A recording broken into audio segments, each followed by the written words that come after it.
आपका यूनिक प्रज्ञान यूट्यूब परिवार में मैं प्रज्ञान सर हार्दिक स्वागत करता हूं, वंदन करता हूं, अभिनंदन करता हूं। प्यारे साथियों, अगर आप बीपीएससी शिक्षक भर्ती परीक्षा की तैयारी कर रहे हैं तो आपके लिए वीडियो होने वाला है काफी महत्वपूर्ण। तो आज के इस प्रैक्टिस सेट में 80 वस्तुनिष्ठ प्रश्नों का करने वाले हम लोग वस्तुनिष्ठ अध्ययन। और यह प्रैक्टिस सेट हल करना प्रारंभ करें इससे पूर्व अगर वीडियो को पहली बार देख रहे हैं तो वह चैनल पर नए हैं तो कृपया चैनल को सब्सक्राइब, वीडियो को लाइक और शेयर करना बिल्कुल ना भूलें। तो बिना समय गंवाए प्रारंभ करते हैं आज के इस प्रैक्टिस सेट को और देखते हैं प्रैक्टिस सेट का पहला प्रश्न। काफी आसान सा प्रश्न कि 84 वैष्णवन की वार्ता किस लेखक की रचना है, इसका आपको जवाब बताना है। तो आप जानते हैं कि गोस्वामी गोकुलनाथ ने की थी 84 वैष्णवन की वार्ता नाम से रचना। विकल्प 4 इस प्रश्न का राइट आंसर बन जाएगा। 252 वैष्णवन की वार्ता और 84 वैष्णवन की वार्ता, 84 वैष्णवन की वार्ता और 252 वैष्णवन की वार्ता नाम से इनके दो ग्रंथ मिलते हैं, काफी चर्चित हैं, जिस पर अक्सर प्रश्न बनते रहते हैं।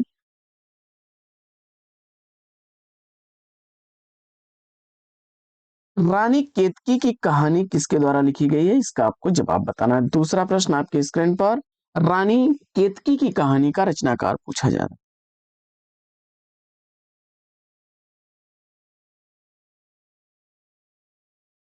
देवान चरित नाम से भी यही कहानी जानी जाती है साथियों, जिसके लेखक हैं मुंशी इंसाफ अल्लाह। विकल्प 3 इस प्रश्न का बिल्कुल सही जवाब। चौथा प्रश्न, सरापा का संबंध निम्न में से किससे है। हिंदी के प्रथम कवि के रूप में भी ये जाने जाते हैं और इस प्रश्न का सही जवाब आपने सेलेक्ट कर लिया है किसको, सिद्ध साहित्य को। तो विकल्प एक बिल्कुल सही जवाब। चौथा प्रश्न, चौथा प्रश्न है सत्यार्थ प्रकाश का लेखक पूछा जा रहा है। सत्यार्थ प्रकाश के लेखक कौन है, चौथे प्रश्न का राइट आंसर आपने किसको चयनित कर लिया है। आर्य समाज के संस्थापक दयानंद सरस्वती जी को। तो बिल्कुल सही जवाब विकल्प एक। वेदों की ओर लौटो इन्होंने नारा दिया था, याद है आप। पांचवा प्रश्न, आदिकाल को वीर गाथा काल किसने कहा है। आदिकाल को वीर गाथा काल की संज्ञा किसने दी है। काफी रिपीटेड प्रश्न और काफी आसान सा प्रश्न है। इस प्रश्न का सही जवाब क्या चुना आपने। देखिए, हजारी प्रसाद द्विवेदी जी ने तो आदिकाल को आदिकाल ही कहा है, आदिकाल को आदिकाल ही कहा है।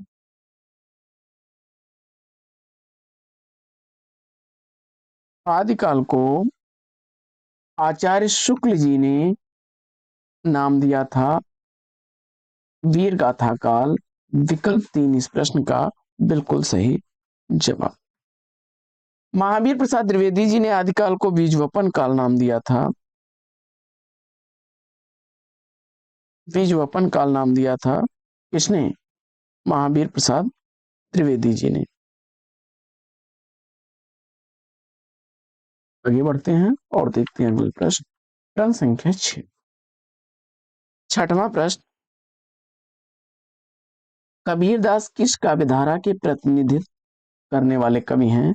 छठवें प्रश्न का सही जवाब ज्ञानाश्रयी शाखा, जो कि निर्गुण काव्य परंपरा के अंतर्गत आती है, रामानंद के शिष्य थे और ज्ञानाश्रयी शाखा का इन्हें संत कवि के नाम, संत काव्यधारा नाम भी दिया गया है। विकल्प एक राइट आंसर। सातवां प्रश्न, पद्मावत के रचनाकार पूछा जा रहा है। पद्मावत किसकी रचना है। सूफी काव्यधारा के बड़े चर्चित रचनाकार हैं। पद्मावत महाकाव्य का रचनाकार मलिक मोहम्मद जैशी। विकल्प दो को अगर चुना आपने बिल्कुल सही जवाब। मृगावती कुतुबन की काफी चर्चित रचना है, अक्सर पूछ ली जाती है, मृगावती कुतुबन की रचना है। मुल्ला दाऊद की चर्चित रचना चंदायन है। कौन सी है? चंदायन। यह भी अक्सर पूछी जाती है। मधुमालती मंझन की रचना है। मधुमालती मंझन की काफी चर्चित रचना है, अक्सर पूछी जाने वाली रचनाएं हैं सब। आठवां प्रश्न, अष्टयाम किसके द्वारा लिखी गई रचना है?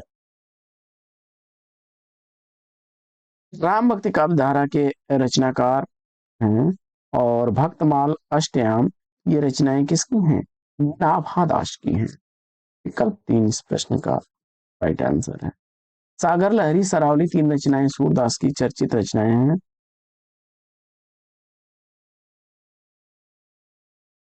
252 वैष्णवन की वार्ता भी, इस पर हम लोग चर्चा कर रहे थे। 84 वैष्णवन की वार्ता, 252 वैष्णवन की वार्ता, ये स्वामी गोकुलनाथ की रचना है। विकल्प 4 इस प्रश्न का बिल्कुल सही जवाब।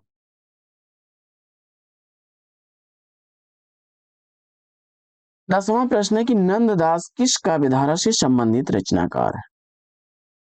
10वें प्रश्न का सही जवाब कृष्ण काव्य धारा। विकल्प 3 को चुन लिया तो आपने सही जवाब है। विठल नाथ के शिष्य थे नंददास। सूर सागर किस भाषा की कृति है? सूर सागर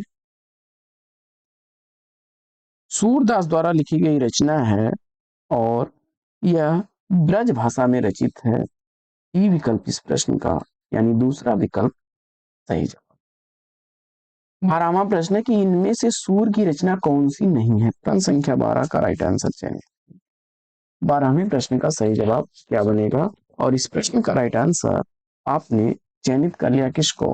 रास पंचाध्याय, विकल्प 4 को सही जवाब के साथ। 13वां प्रश्न है कि इनमें से कौन सा ग्रंथ तुलसीदास द्वारा रचित नहीं है? तुलसीदास द्वारा रचित ग्रंथ इसमें से कौन सा नहीं है? और इस प्रश्न का सही उत्तर रस मंजरी, विकल्प 4 को चुना तो राइट आंसर है।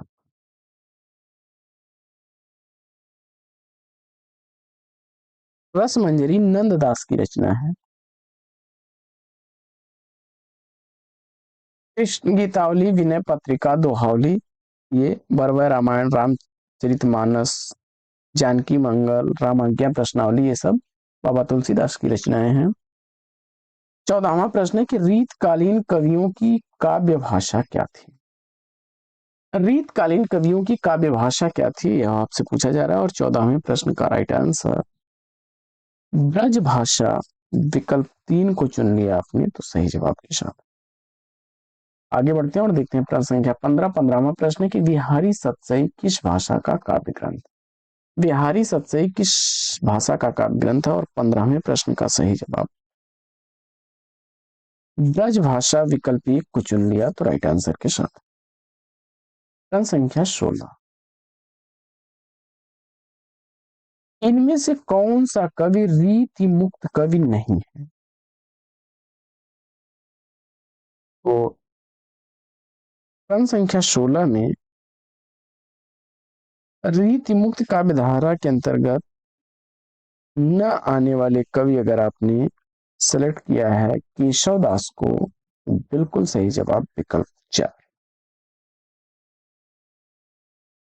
अगला प्रश्न है कि इनमें से कौन सी रचना भारतेंदु की रचना नहीं है? वैद की हिंसा हिंसा न भवत, विशस्य विस्मौषधम और बादशाह दर्पण, ये तीनों ही नाट्य रचनाएं भारतेंदु जी की हैं। जबकि पद्मावती, यह नाटक लिखा गया है किसके द्वारा? राधा कृष्ण दास द्वारा लिखा गया है। राधा कृष्ण दास द्वारा लिखा गया है। विकल्प 4 इस प्रश्न का राइट आंसर। प्रश्न संख्या 18 है कि इनमें से कौन सा नाटक भारतेंदु जी का नहीं है? 18वें प्रश्न का सही जवाब। प्रश्न संख्या 18 का राइट आंसर रणधीर प्रेम मोहिनी, विकल्प 4 का चयन कर लिया आपने तो राइट आंसर के साथ। प्रश्न संख्या 19, 19वां प्रश्न है कि हिंदी समालोचना के सूत्रपात के लिए भारतेंदु युग की कौन सी पत्रिका उल्लेखनीय? हिंदी समालोचना के सूत्रपात के लिए भारतेंदु युग की पत्रिका कौन सी इसमें से उल्लेखनीय है? और दिए गए विकल्पों में कवि वचन सुधा विकल्प एक का चयन किया तो राइट आंसर है। अगला प्रश्न है कि इनमें से सरस्वती पत्रिका के संपादक का नाम पूछा जा रहा है। सरस्वती पत्रिका का संपादक आचार्य महावीर प्रसाद द्विवेदी जी ने 1903 ईस्वी में प्रारंभ किया था। बालकृष्ण भट्ट जी जो हैं, इन्होंने हिंदी प्रदीप का संपादन किया था। चौथा विकल्प इस प्रश्न का बिल्कुल सही जवाब। आगे बढ़ते हैं और देखते हैं प्रश्न संख्या 21 को। 21वां प्रश्न है कि छायावाद को स्थूल के प्रति सूक्ष्म का विद्रोह किसने कहा है, या छायावाद को स्थूल के प्रति सूक्ष्म का विद्रोह किसने कहा है। और 21वें प्रश्न का राइट आंसर आपने डॉक्टर नगेंद्र विकल्प 2 को चुना तो राइट आंसर है। प्रश्न संख्या 22। 22वां प्रश्न है कि कौन सा कवि छायावादी कवि नहीं, कौन सा कवि छायावादी नहीं है। तो जयशंकर प्रसाद, निराला, पंत, वर्मा ये लोग छायावादी हैं। मलिक मोहम्मद जायसी इसका उत्तर आपने चुना। जायसी सूफी काव्यधारा के कवि हैं। विकल्प 4 इस प्रश्न का राइट आंसर है। पद्मावत, अखरावट, आखिरी कलाम ये इनकी कुछ प्रमुख रचनाएं हैं। 23वां प्रश्न है छायावाद के प्रमुख कवियों में इसमें गीतों की मधुर वेदना की मर्माभिव्यक्ति अधिक। आधुनिक युग की मीरा के रूप में प्रसिद्ध है महादेवी वर्मा जी। और यहाँ पूछा जा रहा है किसमें गीतों की मधुर वेदना की मर्माभिव्यक्ति अधिक है।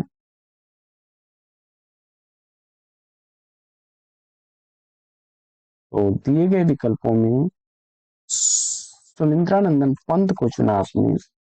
विकल्प 2 इस प्रश्न का राइट आंसर है। पल्लव, गुंजन, स्वर्णधूलि, चिदंबरा, ग्राम्या, युगांत ये इनकी कुछ प्रमुख रचनाएं हैं।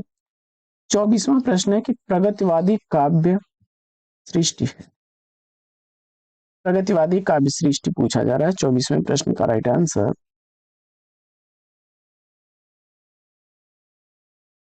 विकल्प 4 को चुना आपने तो राइट आंसर है। अगला प्रश्न 25वां प्रश्न है कि इनमें से कौन सी रचना केदारनाथ अग्रवाल की नहीं। 25वें प्रश्न का राइट आंसर विकल्प 4 युगधारा को चुना आपने तो राइट आंसर है। प्रश्न संख्या 26। 26वां प्रश्न है कि प्रयोगवाद के प्रवर्तक के अनुसार प्रयोगवादी कवि का मुख्य तथ्य क्या था।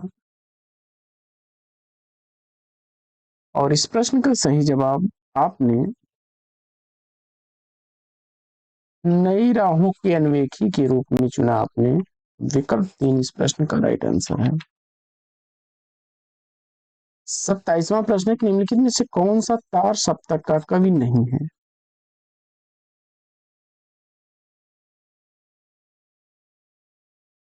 शमशेर बहादुर सिंह जो है ये नई कविता के कवि हैं। विकल्प 1 इस प्रश्न का राइट आंसर।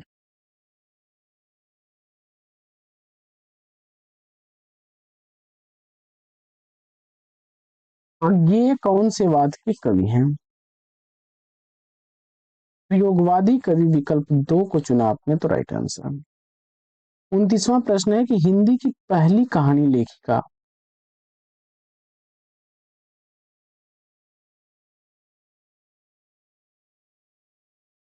व्यंग महिला राजेंद्र वाला घोष। विकल्प 2 को चुना तो राइट आंसर है। इनकी रचित कहानी दुलाई वाली हिंदी की पहली कहानी मानी जाती है।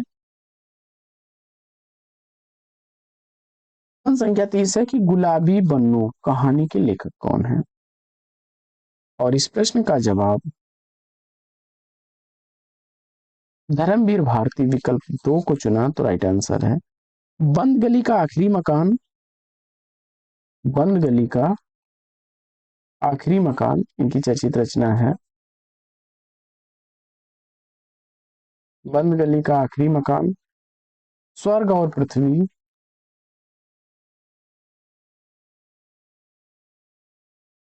स्वर्ग और पृथ्वी,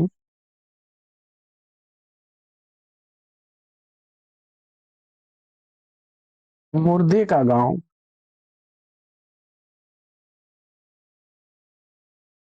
ये इनके द्वारा लिखी गई कुछ प्रमुख रचनाएं हैं।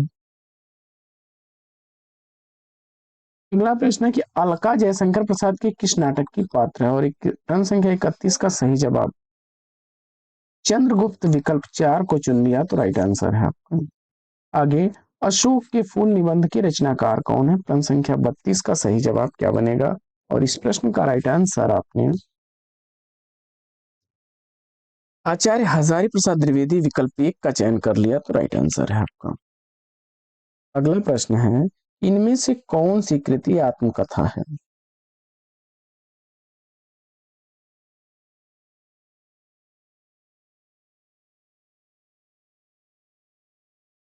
चीणों पर चांदनी निर्मल वर्मा की रचना है, निबंध साहित्य है, कलम का सिपाही जीवनी है मुंशी प्रेमचंद्र की, तो इसमें अर्ध कथानक विकल्प 3 को चुन लिया तो राइट आंसर के साथ हैं आप। बनारसी दास जैन द्वारा लिखी गई आत्मकथा है यह, और बाण भट्ट की आत्मकथा यह उपन्यास है, हजारी प्रसाद द्विवेदी जी द्वारा लिखा गया। अगला प्रश्न है कि अर्ध कथानक किस विधा की रचना है, और प्रश्न संख्या 34 का सही जवाब आत्मकथा भी ऊपर हम लोगों ने पढ़ा था। आगे, इनमें से कौन सा उपन्यास प्रेमचंद्र का नहीं है, तो गोदान, सेवा सदन, कर्मभूमि, तीनों ही उपन्यास मुंशी प्रेमचंद्र के थे। इसमें इसमें लिखा गया है एक मनोवैज्ञानिक उपन्यास शेखर एक जीवनी अज्ञेय द्वारा, तो विकल्प 4 इस प्रश्न का सही जवाब। प्रश्न संख्या 36, हिंदी में रिपोर्ताज का आरंभ किस युग से हुआ था, हिंदी में रिपोर्ताज का आरंभ किस युग से होता है, प्रश्न संख्या 36 का सही जवाब आपने किसको चुन लिया, शिवदान सिंह चौहान द्वारा लिखा गया लक्ष्मीपुरा से हिंदी का पहला रिपोर्ताज माना जाता है, जो छायावादोत्तर युग या प्रसादोत्तर युग से मान सकते हैं आप, विकल्प 4 राइट आंसर। अगला प्रश्न है कि हमारी यात्रा के यात्रा वृत्तकार कौन है, और प्रश्न संख्या 37 का सही जवाब आपने लोचन प्रसाद पांडे विकल्प 3 को चुन लिया तो राइट आंसर के साथ। प्रश्न संख्या 38, शिवराज भूषण की रचयिता का कवि कौन है, प्रश्न संख्या 38 का सही जवाब शिवराज भूषण किसके द्वारा लिखी गई रचना है, और उत्तर में आपने भूषण को चुन लिया तो विकल्प 4 बिल्कुल सही जवाब, शिवा बावनी, छत्रसाल दशक, भूषण उल्लास, भूषण हजारा इनकी कुछ प्रमुख रचनाएं हैं। अगला प्रश्न है कि इनमें से सूरदास की कृति कौन सी है, प्रश्न संख्या 39 का सही जवाब देखिए, कवितावली, गीतावली और गंगा लहरी, ये रचनाएं सूरदास की नहीं है। गंगा लहरी जो है पृथ्वीराज द्वारा लिखी गई है, पृथ्वीराज द्वारा लिखी गई है।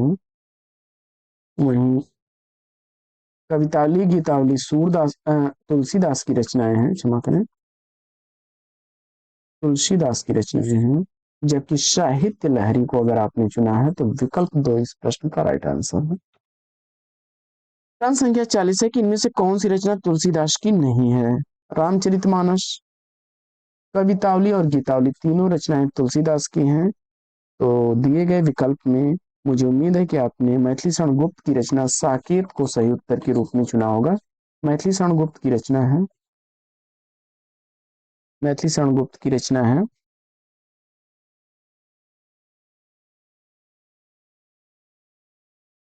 संख्या 41, इनमें से कौन सा जोड़ा सही है, प्रश्न संख्या 41 का सही जवाब चयनित करिए, दिए गए विकल्पों में से कौन सा जोड़ा सही है इसका आपको जवाब बताना है।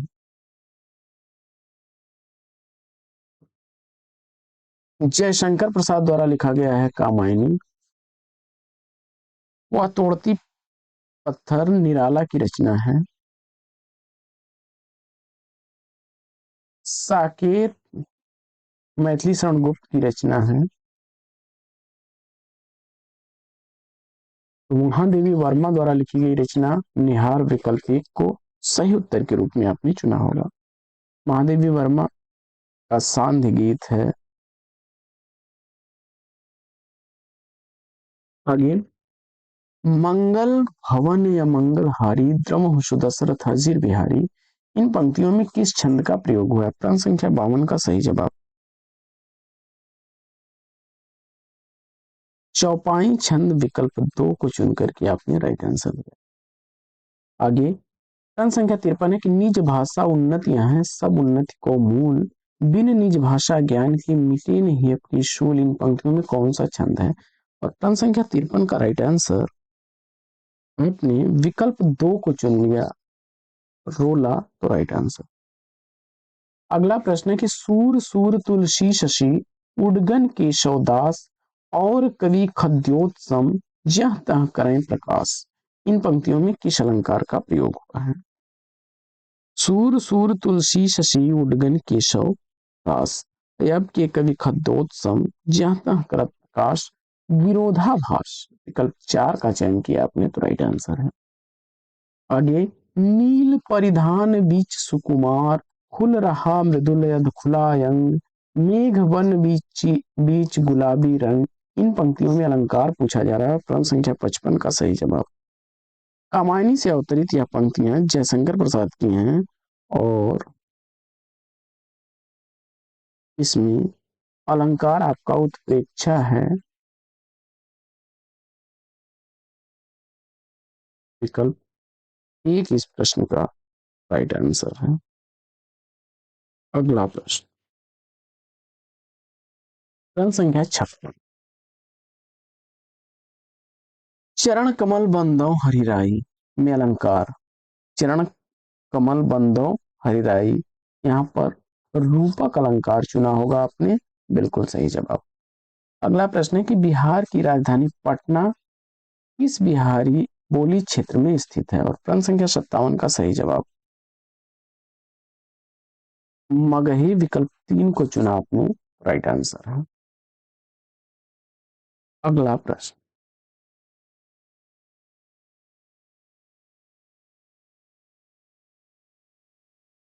खड़ी बोली की पहली रचना इसमें से कौन सी है?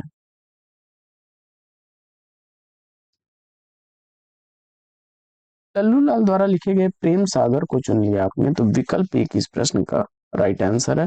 वैसे अमीर खुसरो को खड़ी बोली का जनक माना जाता है और आशिका खुसरो की ही रचना है। सदल मिश्र की रचना है नासिकेतोपाख्यान और कुशल लाभ की रचना है ढोला मारूरा दोहा। अगला प्रश्न है कि पश्चिमी हिंदी के अंतर्गत कौन सी बोली नहीं आती है? प्रश्न संख्या 59 का सही जवाब पश्चिमी हिंदी के अंतर्गत न आने वाली बोली कौन सी है?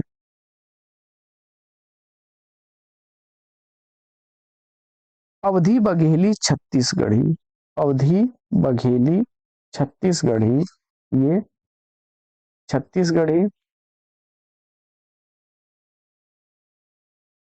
छत्तीसगढ़ी,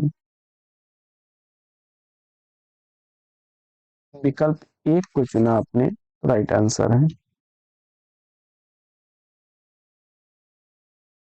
अगला प्रश्न, अगला प्रश्न है कि पश्चिमी हिंदी की कितनी बोलियां हैं? प्रश्न संख्या 60 का सही जवाब, प्रश्न संख्या 60 का राइट आंसर आपने 5 चुना, तो राइट आंसर है।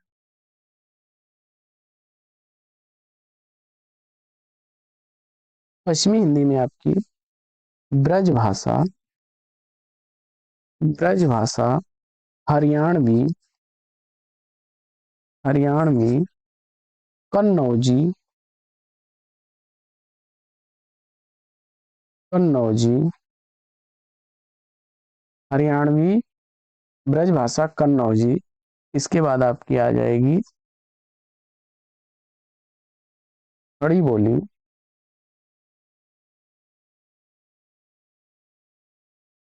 जिसे कौरवी भी कहते हैं आप, और बुंदेली, बुंदेली। बुंदेली, खड़ी बोली, कन्नौजी, हरियाणवी, ब्रजभाषा, ये 5 बोलियां पश्चिमी हिंदी की हैं। पूर्वी हिंदी की 3 बोलियां हैं, अवधी, बघेली, छत्तीसगढ़ी। मैथिली, मगही, भोजपुरी, बिहारी हिंदी की बोलियां हैं। प्रश्न संख्या 61 है कि बनाफरी किसकी उपबोली है, और ये प्रश्न कई बार परीक्षाओं में रिपीट हुआ है। बुंदेली अगर उत्तर में आपने चुन लिया है तो विकल्प एक इस प्रश्न का राइट आंसर है। प्रश्न संख्या 62 है कि सिंधी भाषा का संबंध किससे है। सिंधी भाषा का संबंध पूछा जा रहा है। प्रश्न संख्या 62 का सही जवाब विकल्प 2 को चुन लिया आपने, प्राचल को, तो राइट आंसर है आपका विकल्प 2। अगला प्रश्न है कि हिंदी किस परिवार की भाषा है। प्रश्न संख्या 63 का सही जवाब आरोपी परिवार की भाषा, विकल्प 2 का चयन किया आपने, तो राइट आंसर है। प्रश्न संख्या 64 है कि कौरवी भाषा का उदय किससे हुआ है, और प्रश्न संख्या 64 का राइट आंसर आपने किसको चुन लिया, विकल्प 1 पश्चिमी हिंदी को चुना, तो राइट आंसर है। अगला प्रश्न है कि निम्नलिखित में से कौन देशज शब्द है। प्रश्न संख्या 65 का सही जवाब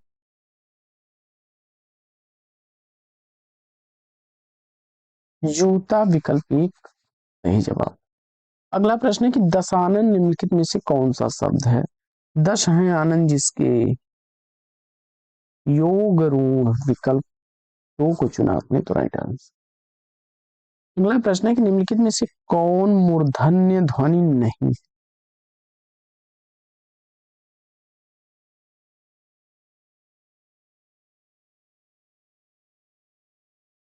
और दिए गए विकल्पों में विकल्प 4 का चयन किया, तो राइट आंसर है।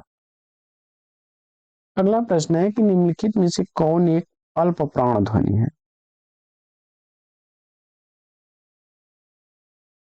प्रत्येक वर्ग का पहला, तीसरा और पांचवा वर्ण, पहला, तीसरा और पांचवा वर्ण क्या कहलाता है, अल्प प्राण, विकल्प 1 सही जवाब। देवनागरी लिपि का विकास किस लिपि से माना जाता है। प्रश्न संख्या 69 का राइट आंसर अगर आपने चयनित कर लिया है ब्राह्मी लिपि को, तो विकल्प 2 इस प्रश्न का सही जवाब। अगला प्रश्न है कि देवनागरी लिपि में स्वर वर्णों की संख्या क्या है। प्रश्न संख्या 70 का सही जवाब 11 स्वरों को चुना आपने, तो विकल्प 1 राइट आंसर है।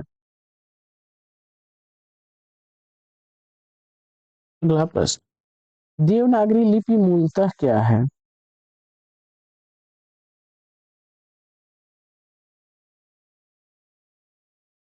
यह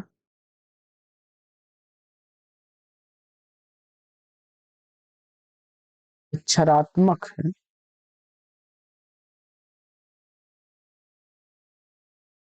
विकल्प 2 इस प्रश्न का राइट आंसर है, सिंबॉलिक है।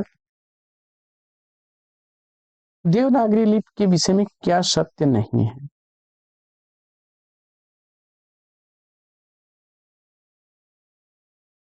दाएं से बाएं लिखी जाती है, इसकी उत्पत्ति नागर ब्राह्मणों से भी मानी जाती है, और इसमें सिरोरेखा का प्रयोग भी होता है, लेकिन यह वर्णात्मक लिपि नहीं है। यह क्या है, अक्षरात्मक है, विकल्प 3 इस प्रश्न का सही जवाब। तोता डाली पर बैठा है, इस वाक्य में कौन सा कारक है। प्रश्न संख्या 73 का सही जवाब अधिकरण कारक, विकल्प 3 को चुना, तो राइट आंसर है। साधु आ रहे हैं वाक्य में साधु का वचन क्या बनेगा, और आपने एक वचन, विकल्प 1 को चुना, तो राइट आंसर। आगे निम्न में से कौन सा शब्द स्त्रीलिंग है। प्रश्न संख्या 75 का सही जवाब अरहर, विकल्प 2 को चुन लिया, राइट आंसर है। देखिए अनाजों के नाम तो ऐसे आपके चना, बाजरा, उड़द ये सब पुल्लिंग होते हैं, लेकिन अरहर अपवाद है, याद रखिएगा। विद्याभ्यास का संधि विच्छेद क्या बनेगा। विद्याधन अभ्यास दीर्घ संधि का उदाहरण है। विद्याधन,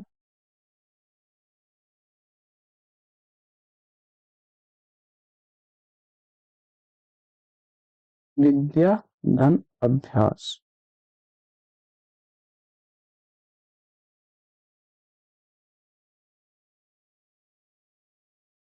विद्या धन अभ्यास।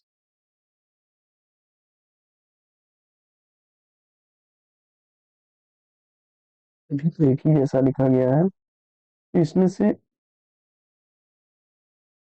विद्या धन अभ्यास बनेगा।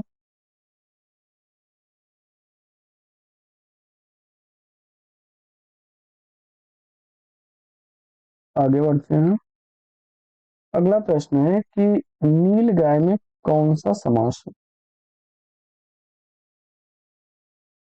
कर्मधारय विकल्प 3 को चुना तो राइट आंसर। अगला प्रश्न है कि त्रिभुज शब्द में कौन सा समास है? प्रश्न संख्या 78 का सही जवाब द्विगु समास विकल्प 2 को चुना तो राइट आंसर।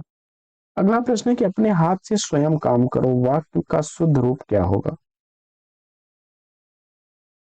अपना काम स्वयं करो विकल्प 1 सही जवाब। अगला प्रश्न है कि बादल का पर्यायवाची शब्द कौन सा नहीं है? प्रश्न संख्या 80 का सही जवाब मरकट यह बंदर का पर्याय है। बाकी बारिद, अभ्र, जीमूत बादल के पर्याय हैं। जलज, नीरद, पयोधर, सारंग ये सब बादल के पर्याय हैं। तो विकल्प 4 इस प्रश्न का राइट आंसर हो जाएगा। तो साथियों आज का यह प्रैक्टिस सेट लेगा यहीं पर विराम। वीडियो कैसा लगा कमेंट्स करके जरूर बताइए। फिर मिलते हैं आपसे अगले वीडियो में एक नए प्रकरण, एक नया टॉपिक, एक नए अंदाज में। तब तक के लिए लेते हैं आपसे विदा। आपका जीवन मंगलमय हो। बेस्ट विशेष, बेस्ट ऑफ लक। जय हिंद।